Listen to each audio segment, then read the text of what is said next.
Personally, I don't think it's has a big effect on the game per se, but in the competitive games, I get it.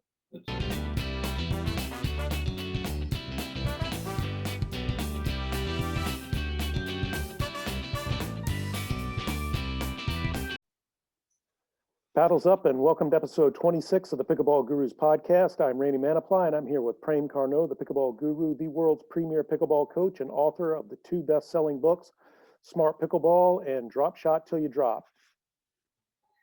Hello, Guru Nation. Welcome again to one of our podcasts. And you just got back from teaching a private lesson for a bunch of ladies in Zephyr Hills.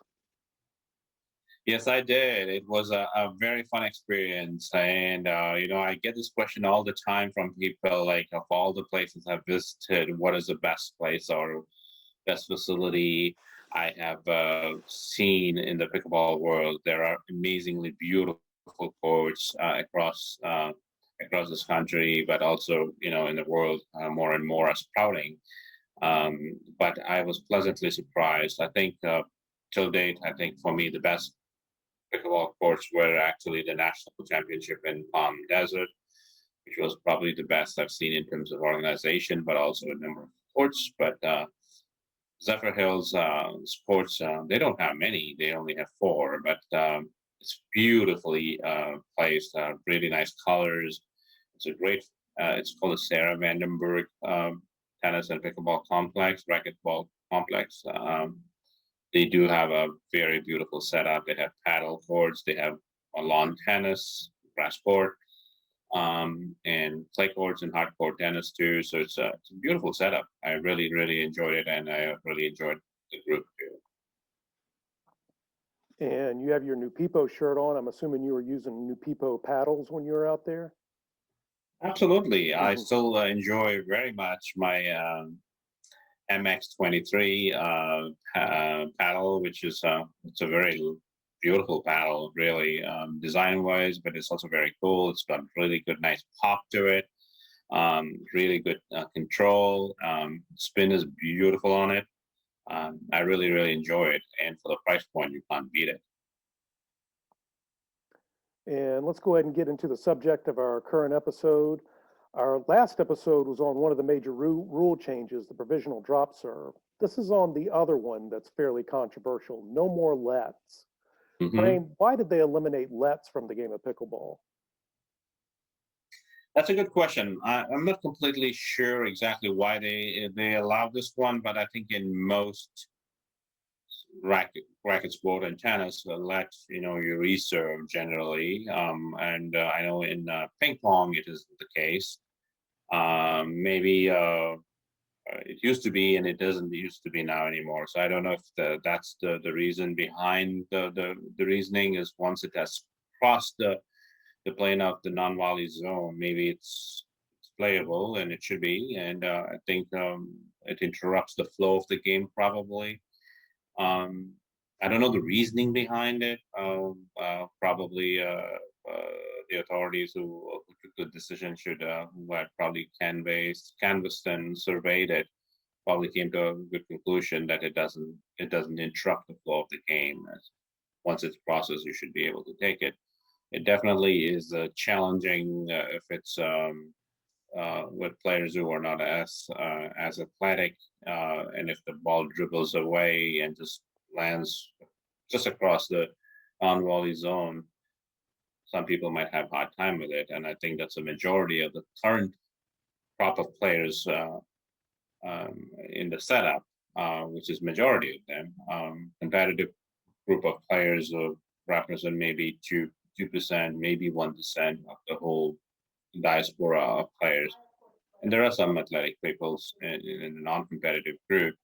But I think overall, I don't know, it's probably a better option probably for competitive play as a rule, rather than it being overall for. But I think in general, they just wanted to keep the flow of the game going. Is probably my guess. Yeah, I think I read it's to cut down on the cheating. Actually, is what I read. I'm not completely sure how does that revolver. Well, if someone has like a hard serve and it doesn't even come close to hitting a let, but the player calls a let because they lose the point or something like that, um, or it's a serve that they don't think they can handle, even though it's clearly not a let, they can still call a let and force the play to be played over. Um, at Well, it the makes sense. Makes sense, but I don't know if there's a lot of people really hitting low hard serves that way. Anyhow, I don't think you do see that a lot. I think people coming from the racquetball background probably would hit more serves that way, but most players are probably hitting it more higher than that. yeah. So do you think But this is a bit of an overkill reaction? I mean, it doesn't seem to disrupt the flow that much of the game, and they have it in tennis and ping pong, like you said.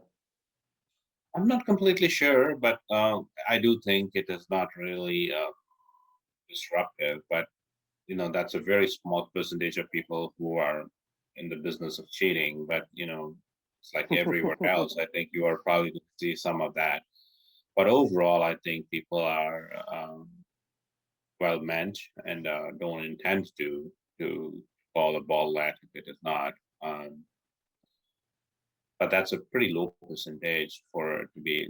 I don't think personally. I don't think it's a really effect. It doesn't matter to me in terms of if it's a let serve that I had to pick up. But as I said, I probably belong to the athletic group of players, but or competitive group of players. But that's a very low percentage. So I think this is not the most. Personally, I don't think it's has a big effect on the game per se. But in the competitive games, I get it. It's a competitive or tournament play. Well, yeah, we'll talk about that in a minute. But at least anecdotally, looking at the forum, there has been a number of posts with the elimination of the let rule, and it seems like it benefits your low hard servers the most. In other words, those that have the biggest chance of clipping the net and dropping it just past the kitchen line. Very true. It does. But as I said, that's a very low percentage of players actually doing that type of serve. If I have to take 100 people out of it, I probably think there are probably less than 10 people who would do that type of serve.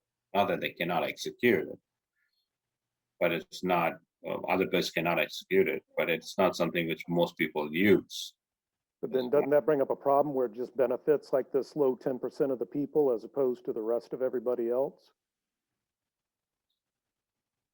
Yes, I agree. I agree with Yeah. that statement.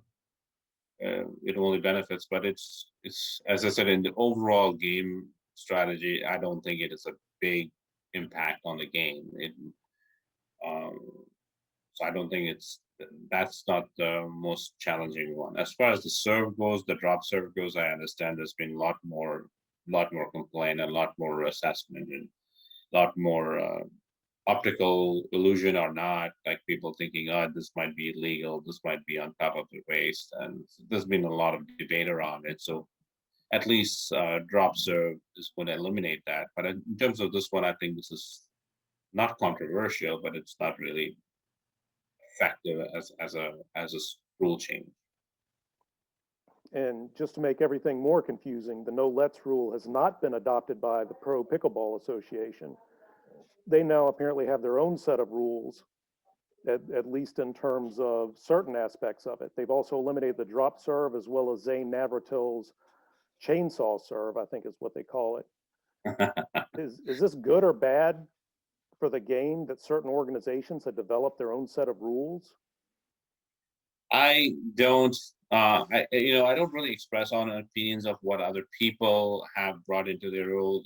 It's obviously there are organizations who can intend to change it for whatever the tournament setup rules are.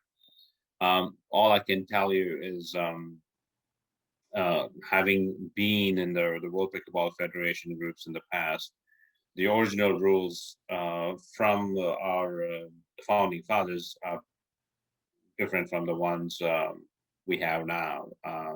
In certain ways, we've adopted it and changed for good reason. Some of them for good reason.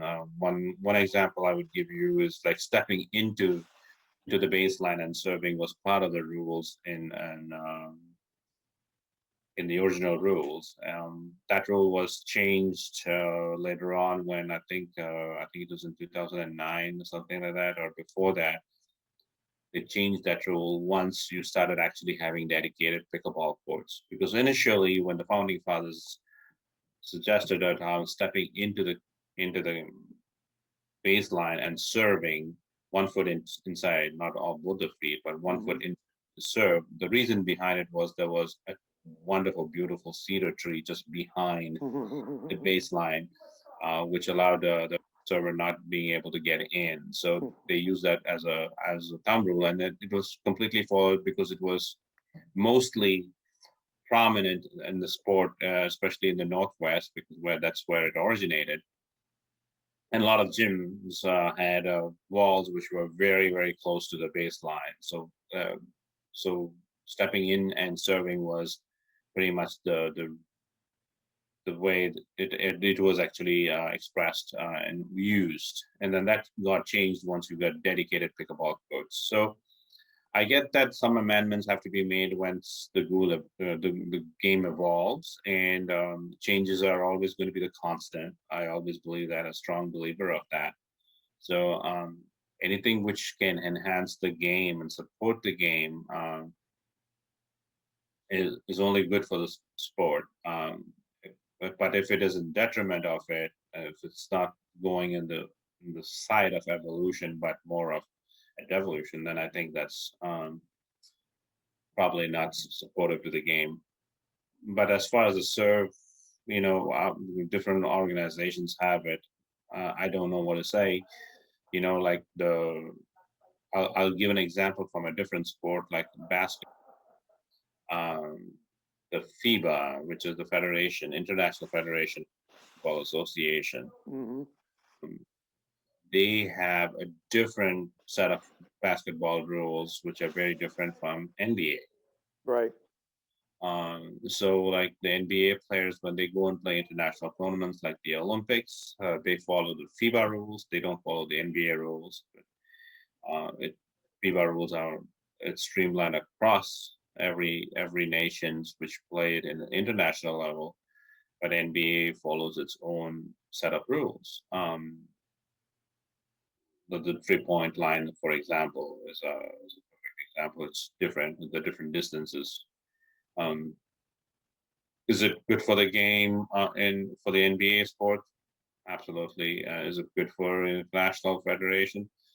I think for the moment it is, because I think most of the other players across Europe or Asia or anywhere else where the sport is predominantly played, even though they are taller players these days, um, they're not as tall and athletic as the American counterparts.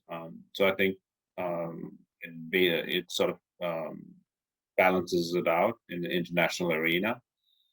Um, but I think things are changing that way too. Maybe at one point FIBA will probably adopt some of those NBA rules. But so it's the same thing. So maybe USA pickleball will probably adopt some of those PPA rules or vice versa. But I'm not here to comment on if one is right or one is wrong. As long as any organization wanting to take the game forward is, I'm supportive to anything which allows the game to go forward. All right. So final result, is getting rid of the let's good or bad thing? Or do you think it just It doesn't does make any not. It does difference? not really matter in my personal opinion. It doesn't really matter, but in the overall picture, I don't know if it's really a big um, impact. Of course, I'm thinking about a score of 11-10 when someone serves and they clip the net, and then the other team can't get it back because they're too far behind the baseline.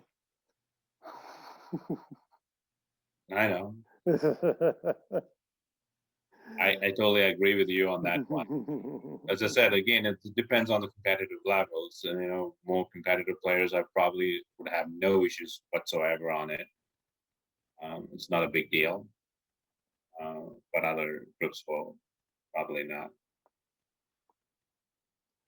So that's all about the no lets rule. Apparently, it's just in rec play essentially and at sanctioned tournaments. If you're playing in a PPA tournament, don't look for any lets because you're not going to get any. And as we mentioned earlier, you had a private lesson yesterday, and your upcoming event next is going to be Costa Rica. That's right. Now it's pretty much daddy time. Going to spend a lot of time with my young ones, and I'll be back in the tour on the road, Costa Rica. We have two wonderful boot camps out there. I think I've explained that before. The first one is actually, and the first boot camp is up from April 4th, I think it is, April 4th to the 10th. And then another one is from April 10th to the 17th. There's two boot camps. What's so there are two different boot camps there. The first one is a bit more, obviously you will have your boot camp session during the day, your 2-hour session, and more wanted play if you want to. It's in this wonderful Pinela Resort area. It's called Hacienda Pinela. It's in this past Guanacaste, or Tamarindo is the town precisely. And it's in a nice, beautiful, secluded area. So it's away from, much of the population. And in terms of, people being wary about COVID or something like that, it's really very protected. And I know that Costa Rica does not have a lot of infection rate there, and even if there's any little amount of it, as I said, we'll be in, and they will be, picked up at the airport, brought in there into this resort, which is pretty much secluded from everything else. Beautiful beaches. There's 5 different beaches in there. Lovely beaches. Obviously, the pickleball courts. The resort itself is a beautiful setup. A personalized chef comes out there and makes your food every day for each one of you, cater to your own needs and specificity. And breakfast and dinners are served there every day. And there's a beautiful swimming pool in the complex.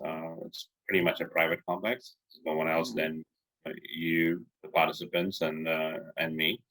There are actually going to be 2 villas because it's going to be as much as 16 participants. There's also a local pickleball coach from there who's a really, really good player and absolutely good teacher. I've been working with him for a while now, so um, he'll be there to support us too. So that's the first group. The second group is a little bit more different in terms of the amenities which are offered.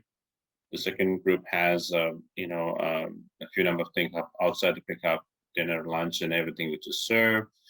Second group, obviously, all the alcohol is part of the deals. You can drink as much as you want. It'll be completely replenished every time. And obviously, any other needs will be there. A welcome package will be offered from the organizers to everyone coming down to Hacienda Pinela. And also there's also a bunch of round robin tournaments which are organized with different clubs. And Costa Rica do have a very good group of players. It's been my experience. And also some of those tours to the rainforest and some of the other tours are included in your package. So the first one does not have that, but you can include it and decide to travel to these places. The second one is more, it's an all-encompassing package with the tours and everything else included in it. So it's a wonderful, blend but the pickleball is what I'm focused on. So we'll have lots of fun, but also I'll be around there for all the tours. And I definitely recommend you if you're coming down there to go to the rainforest. It's lush, beautiful, green, and the water is, I don't know, you have experience. Blue. Crystal It's blue. totally blue.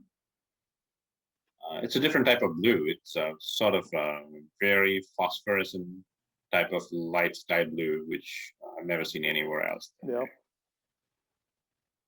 And if you can't make Costa Rica, and if you're still looking for international trips, we have one to Turks and Caicos this December, and also one to Jamaica in December of 2022.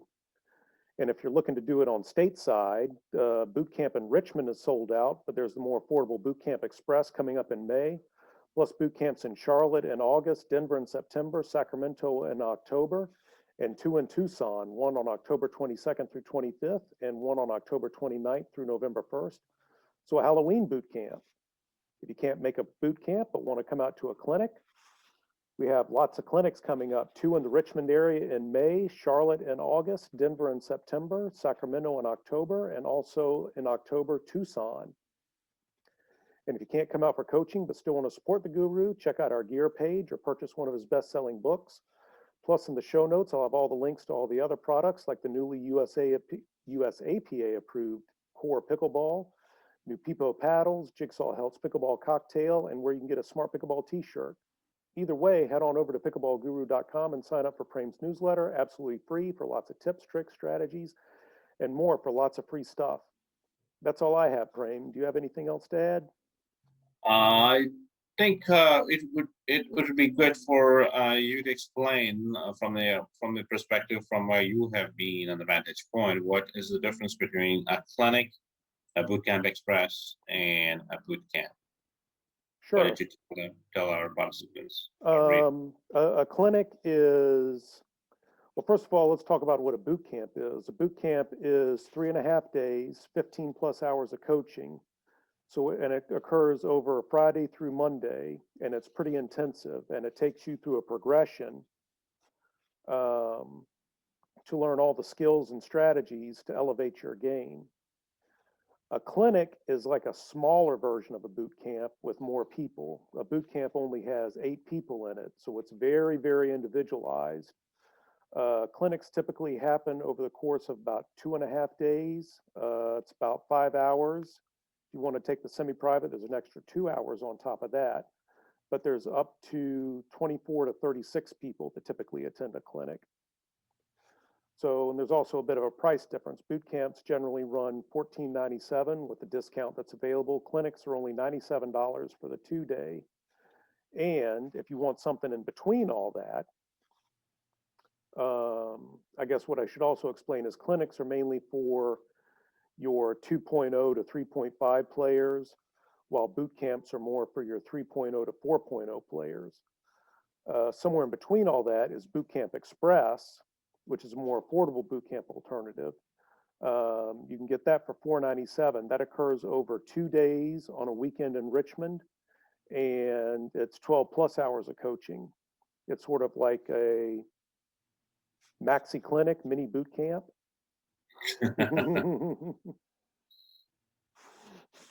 How's that for an explanation? Well, I think you're on point. And so, what's the difference between a bootcamp express and a bootcamp? You said, and how many participants are in the bootcamp express? Boot Camp Express has up to 16 participants. Am I supported with the other coaches in these bootcamp express or in the clinics when there are 36 people? It looks like a lot of people. Yes, you are supported. It's one of those absolutely answers, right? Absolutely answers. All right, No, now that's all I have. I just wanted to add those pieces so that all the participants know exactly. So we get these questions frequently asked. I just want to make sure what entails each one of those. Sure, absolutely. Well, thank you, Randy, again. As amazing as you are, and grateful. I know a lot of the participants who have interacted with you over time will always enjoyed communicating with you and the presence you had in the team Guru, and continued gratitude for all the support and help you've offered over the years. And that's all I have from here. As usual, as I would say, go and have fun on a pickleball court, and remember, it's only pickleball. It's only pickleball. Thanks, Prem. Thank you.